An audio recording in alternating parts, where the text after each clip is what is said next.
जैसे total loss वाली गाड़ियां होती है, कई बार गाड़ी रिपेयर होने के बाद साइड खींचने लगती है, साइड खींच बर्ड निकाल के आपको इजीली पता लग जाएगा ये जो वेल्डिंग्स और जो या तो यहाँ पे आपको प्रॉपर फिनिशिंग नहीं मिलेगी। चाहे आप अपने दोस्त से खरीद रहे हैं, चाहे आप किसी डीलर से खरीद रहे हैं, ए टू जेड मैंने सारी चीजें कवर की हैं, गाड़ी के बॉडी पार्ट से लेके इंजन से लेके।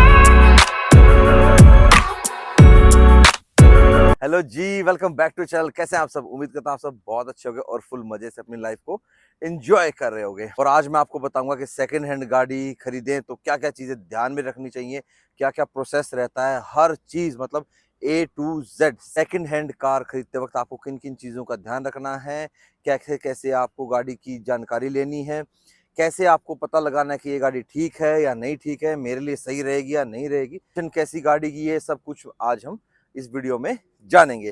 तो शुरू से लेके अंत तक बने रहिएगा मेरे साथ ऑटोमोटिव 17 पे। तो जब हम सेकेंड हैंड गाड़ी खरीदते हैं तो सबसे पहला सवाल हमारे दिमाग में आता है कि गाड़ी की कंडीशन कैसी है। और गाड़ी की कंडीशन हम सिर्फ बार बार से देख के नहीं बता सकते। मतलब गाड़ी की कंडीशन में बहुत सी चीजें जुड़ी होती है भाई। गाड़ी का सर्विस इंटरवल कैसा रहा है, टाइम पे सर्विस हुई है या नहीं हुई, गाड़ी एक्सीडेंटल है या नॉन एक्सीडेंटल है, क्या कुछ पेंट हुआ है, कौन सा पार्ट पेंट हुआ है, कैसे रख रखाव हुआ है गाड़ी का। तो ये सारी चीजें, आरसी, इंश्योरेंस, मतलब सारे पेपर, ये सारे चीज मायने रखती हैं एक सेकंड हैंड कार खरीदते वक्त। तो इस वीडियो में आज मैं आपको यही सारी चीजें बताऊंगा कि आपको क्या क्या चीजें ध्यान में रखनी है एक सेकंड हैंड कार खरीदते वक्त। चाहे आप अपने दोस्त से खरीद रहे हैं, चाहे आप किसी डीलर से खरीद रहे हैं, चाहे आप किसी थर्ड पार्टी में किसी से भी आप गाड़ी खरीद रहे हैं, तो आपको ये सारी बातें ध्यान में रखनी है। और भाई किसी और की गाड़ी दिखाने से बेहतर है कि हाँ हम अपनी हैरियर शो कर रहे हैं भाई इसमें। इसका मतलब ये नहीं है कि हैरियर बिकने जा रही है, ऐसा नहीं है भाई। तो गाड़ी का एक्सीडेंटल कैसे पता करना है? देखो, गाड़ी के बम्पर्स चेंज होना मेन एक्सीडेंटल में नहीं आता है। पहले बहुत बड़ी बात होती थी, लेकिन आजकल गाड़ी के बम्पर्स चेंज होना कोई ज्यादा खास बड़ी बात नहीं है भाई। छोटे मोटे स्क्रैचेस भी लग जाते हैं, तो भी जिसको स्क्रैचेस पसंद नहीं है, मुझसे ले लो, मान लो कुछ छोटा मोटा लग गया तो यार मुझे नहीं अच्छा लगता, तो पेंट, तो बम्पर पेंट होना मेन एक्सीडेंटल में काउंट नहीं हो। फ्रंट कोलिजन का हमें कैसे पता लगेगा? ये वाला जो पार्ट होता है फ्रंट का, इसका या तो यहाँ पे आपको प्रॉपर फिनिशिंग नहीं मिलेगी, क्योंकि कंपनी के पेंट में और बाद के पेंट में फर्क रहता है। और आपको यहाँ अंदर की तरफ जो होते हैं वो जॉइंट्स भी दिख जाएंगे इजीली। बोनट चेंज है या नहीं चेंज है वो आपको यहाँ से पता लग जाएगा। बोल्ट्स पे दोबारा अगर पेंट हो रखा होगा ना तो वो आपको इजीली पता लग जाएगा। लेकिन हालांकि काफी कंपनीज अब क्या करती हैं कि इन बोल्ट्स पे, डिग्गी के बोल्ट्स पे पेंट करके ही नहीं देती है। वो हम जब खिड़की खोलेंगे मैं आपको तब बताऊंगा। फ्रंट कोलिजन गाड़ी में जब होता है तो भाई उसमें चेसी बेंड होने के भी चांसेस बहुत ज्यादा रहते हैं। तो मेनली जो मेजर एक्सीडेंट हुई गाड़ी होती है कि रीसेल वैल्यू बहुत डाउन हो जाती है भाई जब मेजर एक्सीडेंट हो जाता है। छोटा मोटा एक्सीडेंट से ज्यादा रीसेल वैल्यू का फर्क नहीं पड़ता। अब कई बार क्या हो जाता है, गाड़ी यहाँ साइड से लग जाती है, सिर्फ बम्पर पे स्क्रैच आता है, लाइट टूटती है, उससे भी कोई खास फर्क नहीं पड़ता।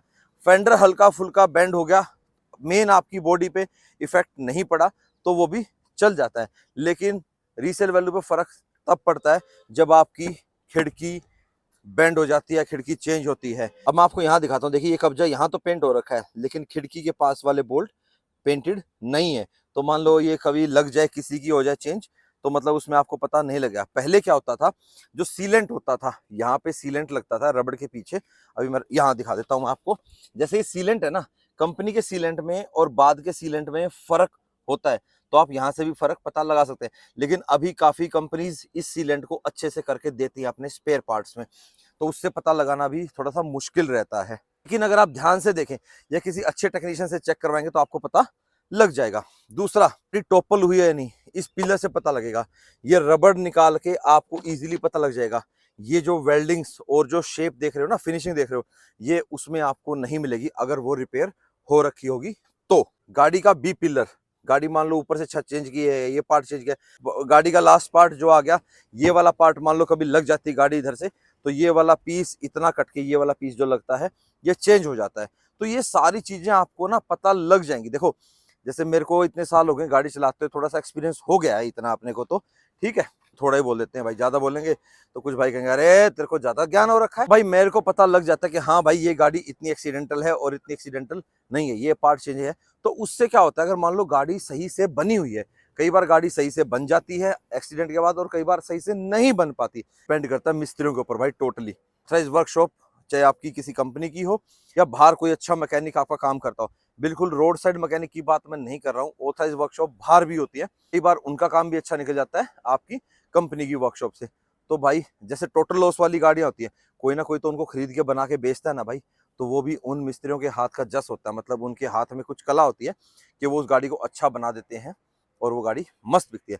लेकिन गलत क्या माना जाता है कि कई बार गाड़ी रिपेयर होने के बाद साइड खींचने लगती है। साइड खींचना मतलब लेफ्ट साइड भागती है या राइट साइड भागती है। उसमें क्या होगा, कितना भी आप अलाइनमेंट करा लीजिए, कुछ भी करा लीजिए, गाड़ी आपके टायर बहुत जल्दी खा जाएगी। तो ऐसी गाड़ी खरीदने से भी अपने को बचना है। और भाई पहले के मुकाबले विंड स्क्रीन चेंज होना भी अब इतने बड़े एक्सीडेंट में नहीं माना जाता, क्योंकि गाड़ी रोड पे चलती है, किसी गाड़ी के आगे से, ट्रक के आगे से पत्थर वगैरह आता रहता है, स्टोन चिपिंग हो जाती है गाड़ी के ऊपर, तो भाई काफी लोग ना विंड स्क्रीन चेंज करवा लेते हैं, तो उससे कोई खास फर्क वाली बात नहीं है। और ये सारी डिटेल अगर आप अपनी गाड़ी ऑथराइज वर्कशॉप में ठीक करवाते हैं हमेशा, तो वहां आपका कंप्लीट रिकॉर्ड रहता है। ये गाड़ी में इस टाइम पे ये चीज चेंज हुई थी, इस गाड़ी में ये चीज चेंज हुई थी। गाड़ी एक्सीडेंटल में भी जाती है तो भी वहां सारा रिकॉर्ड रहता है।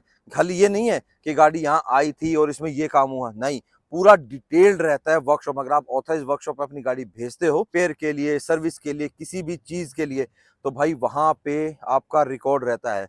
तो जब भी आप कोई गाड़ी खरीदते हैं, उस गाड़ी का सर्विस रिकॉर्ड जरूर चेक कीजिए, क्योंकि देखो सर्विस रिकॉर्ड अगर किसी गाड़ी का रहता है तो आपको उस गाड़ी की अच्छी रीसेल वैल्यू मिल सकती है। मतलब ये बेचने वाले के नजरिए से मैं कह रहा हूँ। अगर आपने अपनी गाड़ी टाइमली सर्विस कराई है, आपका सर्विस रिकॉर्ड मेंटेन है, तो अगर आपने गाड़ी ऑथराइज्ड वर्कशॉप से कराई है तो आपको अच्छी रीसेल वैल्यू मिलेगी। लेकिन अगर वही गाड़ी आपने बाहर सर्विस कराई है लेकिन ऑथराइज पे नहीं कराई, पर आपके पास उसका सर्विस इंटरवल, मतलब आपने रेगुलरली टाइम पे उसको सर्विस कराया है, आपने अच्छे से मेंटेन किया है, और वो मैनुअल रिकॉर्ड भी अगर आपने अपने पास रखा है, तो भी आपको एक अच्छी रीसेल वैल्यू मिल सकती है। देखिए थोड़ा बहुत फर्क ये रहेगा कि हाँ भाई ये गाड़ी ऑथराइज वर्कशॉप में सर्विस हुई है और ये गाड़ी बाहर की वर्कशॉप में सर्विस हुई है। लेकिन कहीं ना कहीं जैसे हमारे इंडिया में ऐसा नहीं है कि बाहर की जो वर्कशॉप है उनको ऐसा, मतलब हमने एक वो लेवल नहीं दे रखा कि हाँ भाई वो उससे ऊपर है। लेकिन बाहर की कंट्रीज में अगर आप कोई ऑथराइज वर्कशॉप बाहर भी अगर किसी ने बना रखी है, अच्छे से मेंटेन्ड है और पूरा प्रोटोकॉल फॉलो कर रहा है कंपनी का, तो उसकी भी वैल्यू उतनी ही बराबर मानी जाती है। क्योंकि कई बार ऑथराइज वर्कशॉप में भी ऐसा होता है, प्रॉपर टूल, मतलब कंपनी तो सारे टूल बनाती है, बताती है कि इस चीज को खोलने के लिए ये वाला टूल लगेगा, इस चीज को खोलने के लिए ये वाला टूल लगेगा, लेकिन भाई टेक्नीशियन को जो लास्ट जो यूज करना है वो अपनी पसंद से यूज करता है। और उसका जो सुपरवाइजर है वो अगर उसको ढंग से नहीं बताएगा कि ये वाला टूल यहाँ यूज करना है, यहाँ यूज करना है, तो भाई वो तो फिर हथौड़े बजाएगा। जैसे मैंने अपने एक सर्विस वाले व्लॉग में बताया था कि जो पीछे का ड्रम है उसका जो हम कवर खोलते हैं, वो 2 12 नंबर के बोल्ट लगते हैं, उनको टाइट करो तो ऑलरेडी अपने आप बाहर आ जाता है। तो भाई काफी मिस्त्री क्या करते हैं, मोस्टली वर्कशॉप, मैंने ऑथराइज वर्कशॉप में भी ऐसा देखा है कि लोग भाई हथौड़ा बजाते हैं, टेक्नीशियन हथौड़ा बजाता है और उसको बाहर निकालता है। तो ऐसा नहीं होना चाहिए, प्रॉपर तरीके से सब कुछ हो तो भाई बाहर वाली वर्कशॉप भी अच्छी है और ऑथराइज भी अच्छी है, दोनों ही अच्छी है। अब जैसे हमारे को ध्यान रखना है गाड़ी के एक्सीडेंटल नॉन एक्सीडेंटल पता करने का, वैसे अपने को ध्यान रखना है कहाँ कहाँ गाड़ी में जंग लगा है। जो गाड़ी कोस्टल एरियाज में रहती है उसमें जंग लगने के चांसेस ज्यादा होते हैं, और भाई जंग तो मेटल के लिए भाई जहर का काम करता है।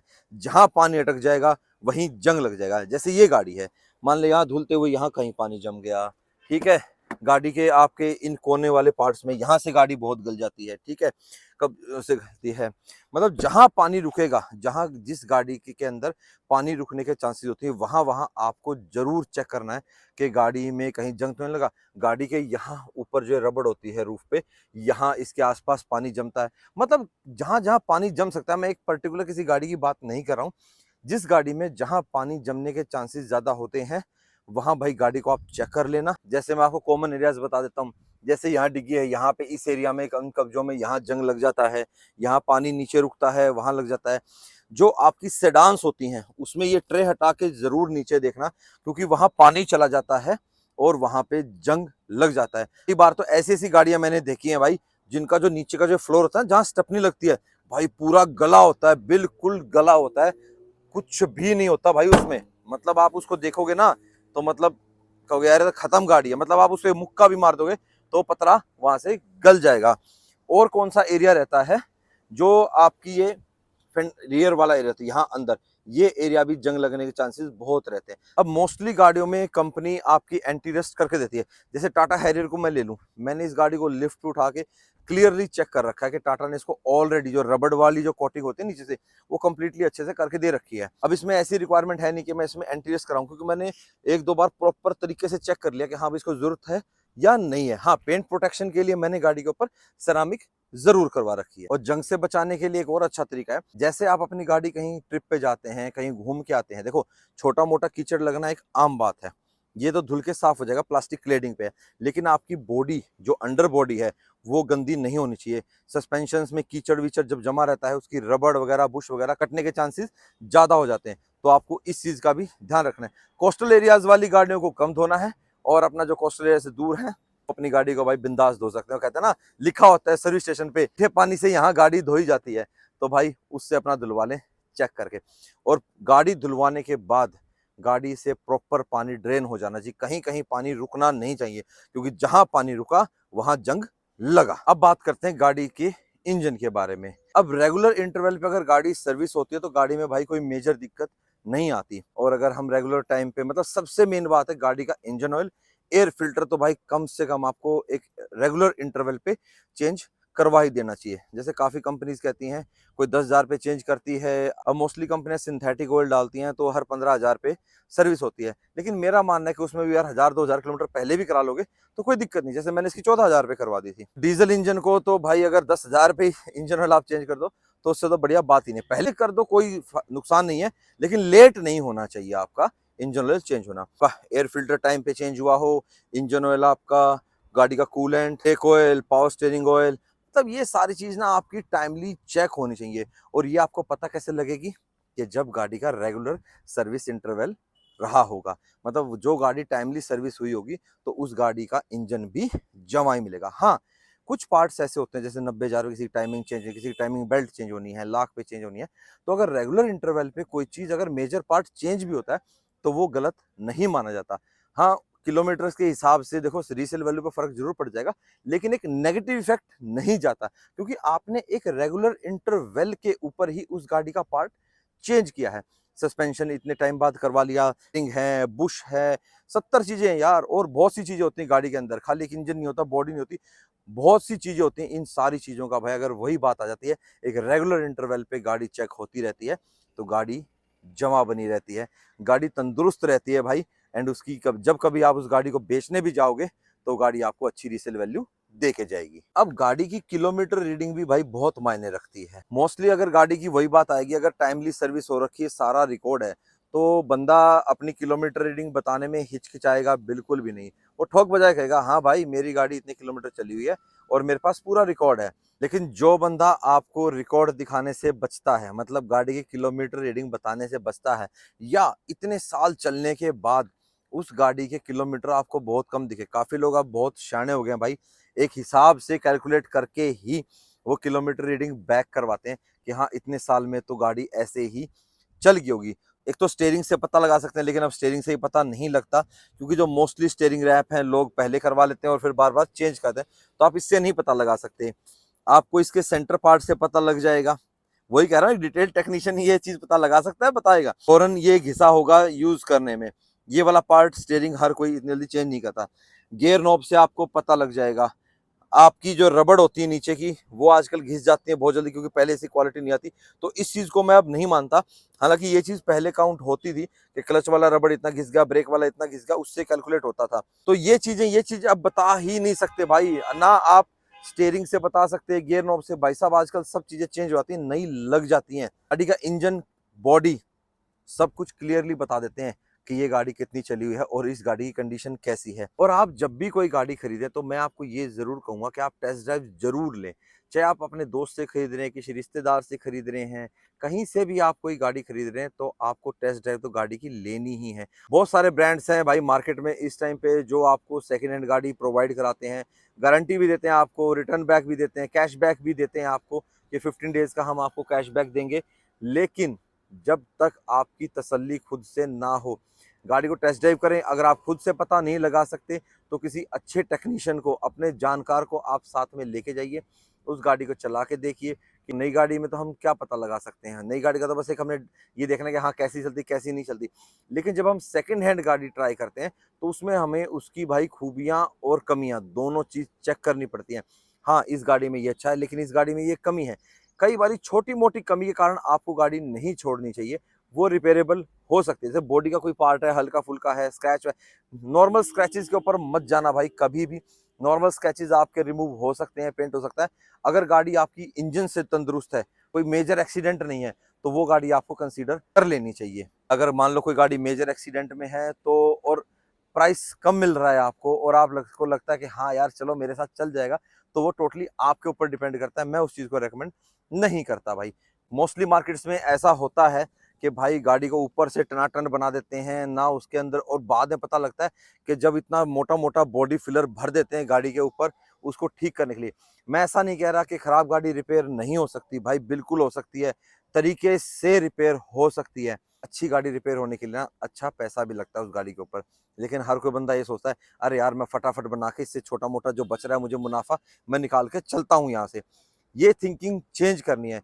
आप मार्जिन कम रख लो, लेकिन जो बंदे ऐसे बना के गाड़ी सेल करते हैं उनको अगर आप मार्केट में अपना नाम अच्छा करना है ना भाई, यार मैं कहीं ना कहीं कुछ ना कुछ ज्ञान देने ही लग जाता हूँ, ठीक है ना।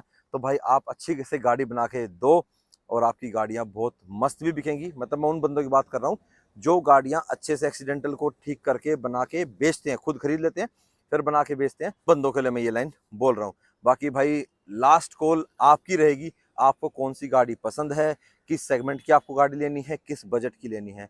अब जैसे हमारे को गाड़ी के एक्सटीरियर्स को चेक करना है, वैसे हमारे को गाड़ी के इंटीरियर्स को भी चेक करना है कि गाड़ी में किस तरीके से गाड़ी को यूज किया गया है, गाड़ी को अंदर से कैसा रख रखाव रखा गया है, सीट्स में, डैशबोर्ड में, डोर्स में, एवरीथिंग, मतलब इंटीरियर कैसे रखा गया है। भाई एक अच्छी गाड़ी मतलब इंजन से तंदुरुस्त हो, इंटीरियर अच्छा हो, एक्सटीरियर अच्छा हो, गाड़ी की प्रॉपर सर्विस हिस्ट्री आपको मिले, तो ये सारी चीजें अगर आपकी फुलफिल हो जाती है ना, तो आपको एक बहुत अच्छी रीसेल वैल्यू मिलती है और खरीदने वाले को एक बहुत अच्छी गाड़ी मिल जाती है। ये सारी बातें तो हो गई, अब बात कर लेते हैं गाड़ी के पेपर्स के बारे में। देखो गाड़ी तो आपने फिजिकली चेक कर ली, इंजन चेक करवा लिया, सब कुछ चेक कर लिया, अब आपको क्या बात करनी है गाड़ी के पेपर्स के बारे में। गाड़ी की रीसेल वैल्यू भाई उसके सीरियल नंबर पे भी मायने रखती है कि कौन से ओनर के वो नाम है, first owner, second owner, third owner. क्यों ओनरशिप पे डिपेंड करता है, क्यों सीरियल नंबर जब चेंज हो जाता है उस पर डिपेंड करता है, क्योंकि भाई उसके ड्राइवर्स चेंज हो गए हैं, सिंगल हैंड ड्रिवन नहीं रही है।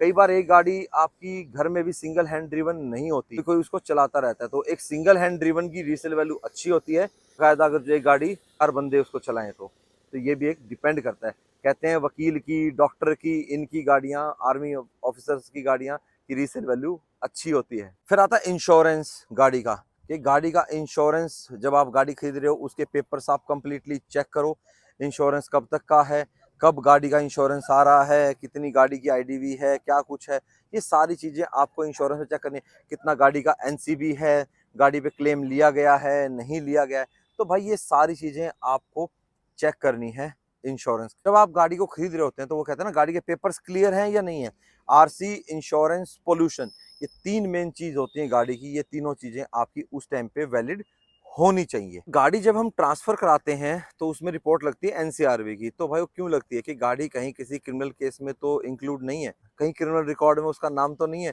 तो ये चीज भी आपको चेक करनी है कि गाड़ी कहीं क्रिमिनल केस में फंसी हुई नहीं है। आजकल मोस्टली गाड़ियां लोन्स पे होती हैं, ठीक है, तो जब आप गाड़ी खरीद रहे होते हो और उस गाड़ी पे लोन चल रहा होता है, तो उस सिचुएशन में आपको 100% पेमेंट करने की जरूरत नहीं है। 50-60% जितनी भी आपको पेमेंट करनी है आप उतनी करके बंदे को बोलिए कि भाई पहले आप इसका लोन क्लियर करा दीजिए, देन मैं आपको बाकी की पेमेंट करूंगा। क्योंकि जब उस गाड़ी का लोन क्लियर हो जाएगा, बैंक से आपको एनओसी मिल जाएगी, तभी आपको वो गाड़ी ट्रांसफर हो पाएगी। बैंक आपको फॉर्म 35 देगा, फॉर्म 35 देगा बैंक आपको, तभी वो गाड़ी आपके नाम पे ट्रांसफर होगी और उस गाड़ी से एचपीए हटेगा। हाइपोथिकेशन बोलते हैं एचपीए को। और मोस्टली होता भी ऐसे ही है कि बंदा कहता है कि सर ठीक है, जितना लोन आपकी गाड़ी में बचा हुआ है मैं पहले उतना पेमेंट आपको कर देता हूँ, आप लोन क्लियर करवा दीजिए और देन उसके बाद आपकी बाकी की पेमेंट हम कर देंगे। वो जिस प्रोपोर्शन में आपको लेनी है वो टोटली आपके ऊपर डिपेंड करता है। और पहले क्या होता था, जैसे लोग गाड़ियों में एक्सेसरीज लगवाते थे तो क्या करते थे, गाड़ी सेल करते टाइम वो एक्सेसरीज को उतार लेते थे, लेकिन अब ऐसा नहीं है। काफी लोग क्या करते हैं, एक्सेसरीज साथ में ही लगा के दे देते हैं। जैसे मैंने आज तक क्या किया, जितनी भी गाड़ियां परचेज की हैं, जब भी मैंने गाड़ी सेल की तो मैंने एक्सेसरीज नहीं उतारी। हाँ, उस एवज में क्या होता है कि हाँ, उनको बोल दो कि सर मैंने इतनी की एक्सेसरी लगवा रखी है और मेरा इतना खर्चा था, अब आप देख लो सर क्या कुछ इसका दोगे। ठीक है, तो उसमें कई बार ऐसा हो जाता है कि जितनी एक्सेसरीज लगी होती हैं और अगले बंदे को मोस्टली पसंद आ जाती हैं, तो वो आपको उसका पेमेंट कर देते हैं कि हाँ सर आप लगी हुई हैं, मत उतारिए, मैं आपको इसका पेमेंट कर देता हूँ। जी, ये था आज का वीडियो कि आपको सेकंड हैंड कार खरीदते समय किन किन बातों का ध्यान रखना है।